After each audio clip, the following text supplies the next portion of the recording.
Yes, we are.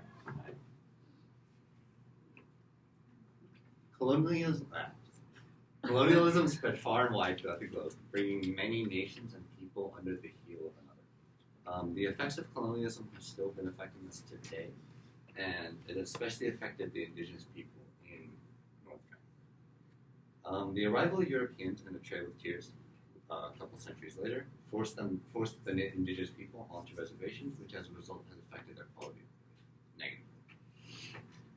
So, first contact was by this dude. Name is Christopher Columbus. You've probably heard of him. He came in 1492, and he would return 1 year later, and that's when the ill treatment started to happen. He first was just like first contact, saying hi, what's up, and then on his second trip in 1493, he wanted gold. He was really greedy for gold, and in that hunger for gold, he began to enslave the native people. This was on an island in the Caribbean. And he would starve them, he would whip them, and would send attack dogs and rape them as a way of like controlling them and setting up fear, or like bringing fear into the people during that time. And to make things worse, he also brought diseases with him. Diseases began to run rampant throughout the island among the native people on his second trip. It began to start to kill many of the indigenous people who were unfamiliar with diseases such as malaria, smallpox, and influenza. And in an article about genocide in American history by Jeffrey Osler, written in 2015, an estimated 70 to 90% of the indigenous people were wiped out by the diseases that Columbus came. 70 to 90%. And the treatment of Columbus by starving them actually made it worse too, because they were already weakened, and so they were weakened and they could not fight the diseases as effectively.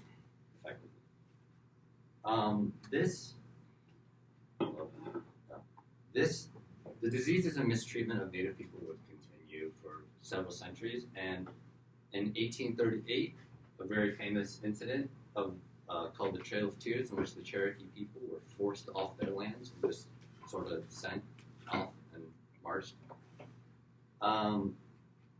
This was a forced march westward initiated by Andrew Jackson.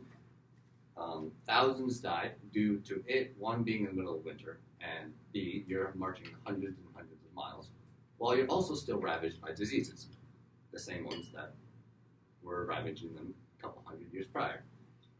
So, in addition, to make things even worse, many were tricked into giving up their land in favor of other tribes who supported sort of the Europeans and Andrew Jackson and the government. And the Cherokee were also detained. There were certain ones that weren't always marched off, but they were also detained by the government as a way of spreading fear and like sort of as a threat. According to Karen McDiernan in an article, 15,000 Cherokee were detained by the government. So, at the end of their march, for those that survived, they were forced onto these lands. They're known as reservations now. This is really bad land. It's barren, it's remote. There's not really much farming you can do. If you can look here, maybe some of you can't see it, but the soil isn't really rich and full of nutrients for like farming. This forcing onto the reservations really lowered their quality of life. And here are like some of the impacts.